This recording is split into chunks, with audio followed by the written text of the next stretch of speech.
ఒక్కొక్కడు చూడండి అసలు భగవద్భక్తి, పాపాలు, పుణ్యాలు, దేవుడు, పక్కవాడిని పట్టించుకోవడం ఏమీ ఉండదు.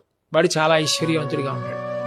ఒక్కొక్కడు చాలా పవిత్రమైన జీవనంతో ఉండి దరిద్రుడిగా ఉంటాడు. అప్పుడు సాధారణంగా ఏమంటారంటే, ఏమండి భగవంతుడు అన్నవాడు ఉంటే ఈయన ఇలా ఉండడం ఏంటి, ఆయన అలా ఉండడం ఏంటి? కరెక్ట్. దీనికి జవాబు ఒక్కటే. సనాతన ధర్మంలో ప్రాణప్రదమైన సిద్ధాంతం ఏమిటంటే కర్మ సిద్ధాంతం. గత జన్మలలో మీరు చేసిన పాపపుణ్యాలు ఏ ఉన్నాయో వాటిని మీరు ఈ జన్మలో అనుభవించాలి అని. ఆయన గత జన్మలలో పుణ్యం చేశాడు, దాని ఫలితం ఇప్పుడు ఐశ్వర్యం అనుభవిస్తున్నాడు. ఇప్పుడు చేస్తున్నాడు పాపం, దీన్ని అనుభవిస్తున్నాడు. ఆయన గత జన్మలో పాపం ఇప్పుడు పూర్తి చేసేసుకుంటున్నాడు, అయినా ఇప్పుడు పవిత్ర జీవనం పొందున్నాడు. అందుకని దీని ఫలితం ఉత్తర జన్మల్లో పొందుతాడు. అప్పుడు ఆయనకి హెచ్చరిక, ఈయనకి భుజం మీద చెయ్యి పెట్టి అభినందించి అదే పవిత్ర మార్గంలో వెళ్ళడానికి తోడ్పాటు.